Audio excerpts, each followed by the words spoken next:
Hello and welcome back to Inside the USFL, giving you an inside look at the USFL from someone on the inside. I am Zach Brunner. With me is Jordan McCray, center for the 3-0 Birmingham Stallions, the first place Birmingham Stallions. How's it going? How are you enjoying your day off? It's been good. Always a good start to the week whenever you get the dub for the day off. So just watch a little film today, relax, take care of my body, and get ready for next week. So after a week, obviously, there is some self-scout, stuff like that. How much film do you watch from the previous game before you move on to the next game? I try to make we've been playing on Saturdays. So Sunday we'll watch it as a team. Today I'll watch it a little bit more just for like some technique stuff for myself personally. And then after that, I'll probably put it to rest and get ready for the next week. So probably about 2 days of watching it, and then get back on track for next week. When you self-scout, it's different for each position, obviously. For hmm you, so if you're looking for something, maybe get a little bit too high, maybe you're rushing something, maybe just missed, a call out for something. How often are you mostly just making mental adjustments, and how much can you actually work on at practice? It's a little bit of both from mental and physically. Like how Coach Heimbach tells us to look at the film, and then how we do it as well is look at it as if an NFL scout is looking at your game. Not take yourself away from, oh, I'll do better next time. Like if a scout's looking at your tape, what are you telling them right now? Am I a guy that's going to be tired on the ninth play of a drive? Does my technique waver towards the end of the game? So things of that nature, and then just finding a little cue that you can tell yourself to make sure that you're putting the best tape out possibly. Well, if an NFL scout's looking at the clip of the Marlon Williams touchdown, if you go to Inside USFL on Twitter or my Twitter at Fantasy Flurry or at Jordan's Twitter as well, he retweeted it. You go up to the second level, obviously, a screen. Maybe you missed the safety at first, but Mhm. you tell the scout, I guess, you came back, you quit. You didn't quit on the play, obviously, and Yeah, that's kind of the only thing you can ask for from an offensive lineman on a screenplay like that. And like I said, you ruined Three's day, but you kind of made this the ceiling block to score the touchdown there. So I think that's a good play to show the scouts for sure. yeah, definitely. Could be a little bit cleaner in the beginning, but as long as it ends well, it's all good. I mean, hustle plays from offensive lines always good to see, hmm and big, obviously. A lot of players quit on plays. You brought up Coach Heimbach, Bobby Sampson Knight on Reddit. He wants to know what it's like playing for Heimbach. Obviously, you played for him before, and also what it's like playing for Skip Holtz.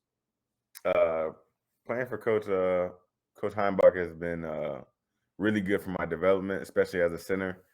Um, he's a player's coach, and he's a result-oriented coach. A lot of coaches want their linemen to do something specifically. They wants the whole group to do that, but all of us aren't the same athletically, don't have the same physical traits. So he coaches you to be the best player that you individually can be, and what's going to work best for you. And I feel like that's why he gets the most out of his players. Because everybody's not just a robot. He knows that some guys on our team are 6'7". I'm 6'3". I can't do what a 6'7" guy does, and the 6'7" guy can't do what I do. So he makes sure that whatever he's teaching us technique wise fits into the scheme of what we're doing offensively, but also fits into the player that he's coaching. And Coach Holtz, man, is great. Uh, Great, really, really great offensive mind. A player's coach as well. Tries to get the best out of us, but it's in a teaching way, but not in a way that brings anybody down. He wants everybody to have high morale, good spirits around the team, and I feel like both of them are a very, very big part of why we're seeing so much success early. Has he given you the bumblebee speech that his dad used to do at Notre Dame, or no? We've had some pretty funny speeches so far, but no, I haven't got the bumblebee one yet, so I have to mention that one to him. You may need it. May need it. It's a motivator. Bumblebee's not supposed to fly, Jordan, but he does. He defies all odds. Um, So we can talk about the game. You obviously played the New Orleans Breakers. Hmm. You both were undefeated coming into the game. Did it feel, obviously, we're talking week 3, it's super early. Did it feel any different in terms of this is a step up in competition or if this is a bigger game at all? Um, Maybe a little bit because both of us are in the South, so this is going to have a lot of implications on the seeding goes as far as the playoffs. But like you did say, it is week 3 only. Like it's so much football still to be played, so not too much different from any other game. There's a lot of talent everywhere in the league, so we knew we were going to be playing a talented team. So the preparation and leading up to it, it might have been a little bit more talk, undefeated talk, all that kind of stuff. But as far as the in-game experience, it wasn't too much different. You guys play again week 8, I think. And obviously, that I would assume is going to be another massive game. Yeah. Knowing you guys play later down the road, do you ever feel like you need to hide something like as an offense, some play, some scheme, anything like that? Or is it's so far down the road that you may not even be the same team at that point? Yeah, it's too far down the road to look at for real. Like if it's week 8, we got 4 more games before we get to that. Like we got to make sure that we handle those games one at a time before we start thinking about hiding something for another team. So I don't think that we'll be looking. We're just looking to beat every team that we play against that week, and then once we get to week 8, we'll figure out what we have to do that week in order to do that. Yeah, I mean, that makes sense. And I think that will be a big game. And if you both are trending in the same direction as you currently are, you may have to play them twice. Yeah, Yet, they are a good team, both offensively, defensively. They might still be the number one defensive team in the league. And they kind of held you guys in check for most of the game. yeah. Is there anything you can point to or anything they did that kind of gave you guys trouble that you can say, like, hey, this is what they did that we struggled with that, and you can take that into I'm assuming next Mm. week since uh, they also played the Bandits, so I'm sure they are going to be watching that film pretty closely. Yeah. I wouldn't say it was too much of what they did. Is more of the mistakes that we were making internally. A lot of guys played really good football. Everybody has like maybe 1 or 2 plays that they want back. And once we get more consistent at being all 11 on the same page offensively, I feel like a lot of those will have more sustainable drives, not so many 3 and outs, no more self-inflicting wounds that stalls our drives and things of that nature. So a lot of it was really stuff that we can clean up ourselves. So that's the good part because we were able to get the win still and be able to build upon that for the next week. And we talked quickly before the show. We were just saying, you haven't put together a full game yet. Hmm. And this game really was sort of maybe the opposite in a lot of ways of the first 2 weeks. A lot of times you were heading into halftime down, come out of halftime, play really well. This time you actually went into halftime with a lead, Hmm. come back out. The Breakers went on a 9-minute touchdown drive. So you guys just had to sit there as an offense for, 9 minutes of game time. How do you stay loose physically? And how do you stay still checked in, like mentally and ready to go? Because that can be a momentum sucker, right? I mean, a 9-minute drive that ends in a Yeah, touchdown is huge. yeah. Really, all we can do is just try to cheer the defense on, which a lot of guys did. Stay loose, a couple of jogs, get a couple of snaps with the quarterback, and then just talk about things that we're going to be working on for the next drive. Um, when they get closer to the red zone, coaches, players, everybody's saying our offense, we're going to be up soon, regardless of what happens. So let's get ready. Let's get prepared to answer or take advantage of a bigger lead. They flash to the sideline a lot. They obviously go into the mics. We can hear the live feeds of the mics, stuff like that a lot. Uh, Alex Magoo, your guys' starting quarterback week 1 got hurt, so he's been on the sideline. He's been right there with Coach Holtz the entire time, listening to the Mhm. play calls. How involved is he in practice from? I don't want to say coaching role, but he seems to be really involved with the offense still. Does it seem like that in practice too? Yeah, definitely. Alex is a great quarterback and great teammate. And same thing for Jamar too. Even whichever one was starting or wasn't starting, the other guy was always extremely active. When they go through their read progression, even throws, saying what they should have done, and it's really been um, a teaching moment for whoever is watching and making sure they're getting their mental rep while the other guy's getting the physical rep. But Alex has been tuned in, um, giving fake signals, all that kind of stuff throughout the entire process, and just starting to come back into practice a little bit last week, and I guess there'll be a little bit more this week coming. So um, happy to see that for real. Yeah, for sure. And staying on quarterbacks, this week you guys are playing a good one in Jordan Tayamu. Obviously, Mhm. he's been really good in all of these developmental leagues as well. So in practice, does the offense have to give defense looks and stuff? Because Tayamu obviously is a very different quarterback from Sloter, who you guys just played, might be a little bit more mobile. Some would say maybe playing style a little bit more to Jamar. So is Jamar going to be giving the defense some looks, or do you have other players in there like that? Or is it really because of limited guys, is it really more of a film session more than anything?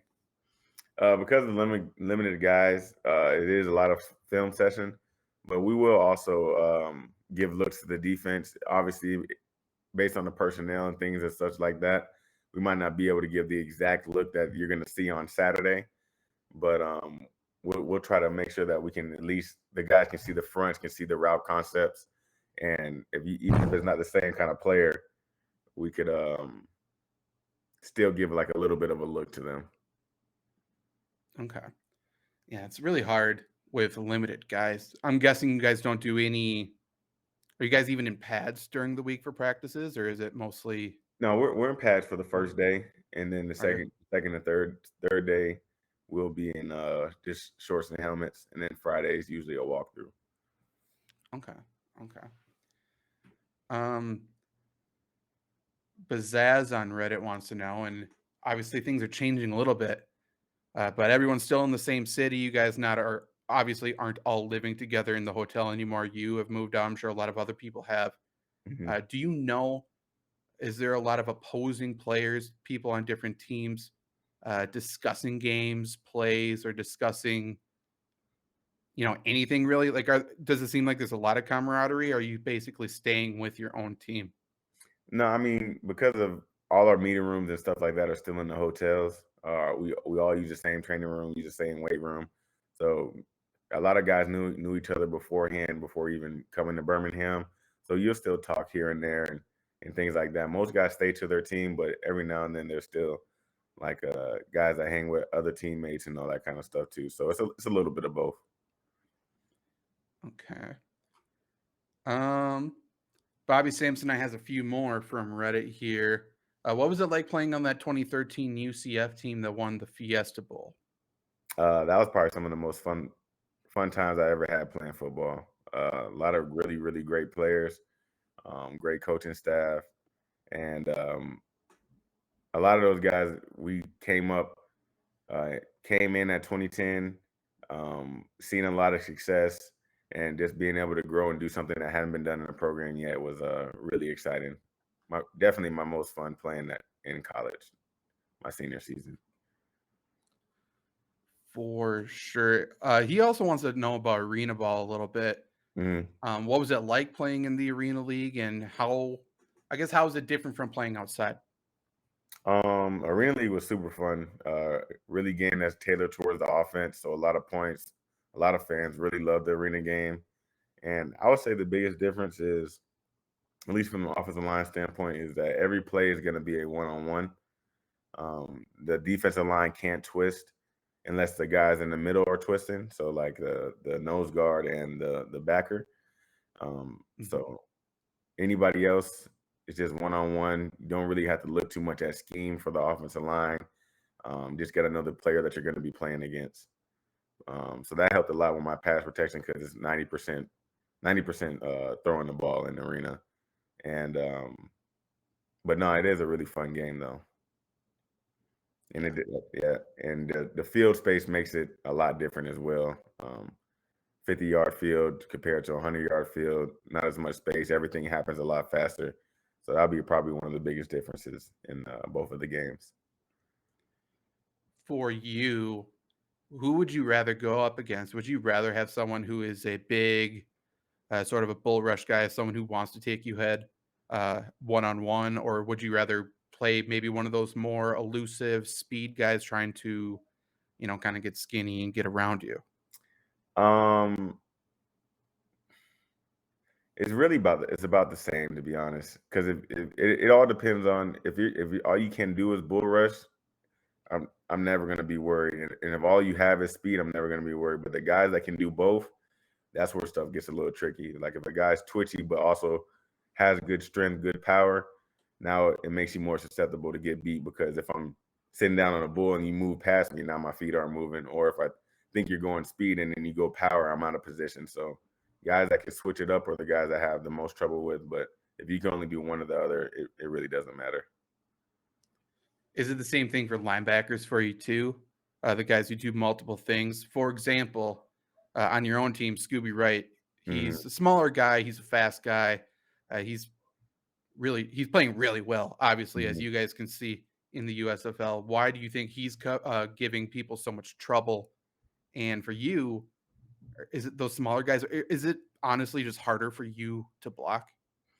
No, with guys like Scooby, what will make Scooby really, really good is his instincts, like dissecting plays as they're happening. And Scooby, he'll take on blocks, he'll elude blocks. He's good at all that. But what gives him an extra step ahead is that he can really diagnose the run, the pass, all that kind of stuff to be in position before you get to your spot. And those are the hardest guys to play against because it's like they know what the play is before it's happening. So that's Sure. why he's been able to make plays, and he's a really a student of the game, and that's really what's been helping him be successful here. If it's probably going to start happening as the league goes further on, not as much right away. If there is a linebacker like Scooby, somebody like that who comes up and literally calls out the play, like they know it's going off your right hip right there, and they Mhm. call it out. Do you do anything mentally? Is it like it for? Are you calling to the quarterback to change the play, or is there anything specific you do, or do you just have to beat them? You just got to win because a lot of the time some of that stuff happens right before the cadence, right in the middle of the cadence. So he can't be like down set, and I'd be like, Jamar, let's change something. You know what I mean? So it's like you just gotta Yeah. realize that he's a good player too, and then be a good player also and beat him to his spot. You know what I'm saying? So um, can't really change too much that far into the cadence. But if it's something that we see beforehand, then yeah, we will get out of it. Okay, last question here from Bobby, and buckle up. You got to give good answer for this one. Okay. If you were on a talent show, and what would be your talent other than football to win over the judges? Um, it would probably be like telling a joke or something like that. I feel like I'm a situational comic. Okay. Watched a lot of movies, can quote a lot of things. Probably tell some kind of joke and hope that worked. Maybe smile and hope that worked too. But I don't know. Not too Okay. much else. Do what you got to do. Do what you got to do. Uh, this week, Saturday, like we talked about, big game against the Tampa Bay Bandits, 7 Eastern on Fox. Another good team. They're starting to figure it out. Jordan Tayamu, obviously one of the better quarterbacks in the USFL, especially notable quarterbacks in the USFL. Mhm. Um, so definitely tune in for that. And it seems like every Stallions game's exciting, anyways. It's going to come down to it, it seems like. So definitely Yeah. tune in for it. Jordan, anything you want to talk about before we get out of here? No, that's good, man. Appreciate you having me on again.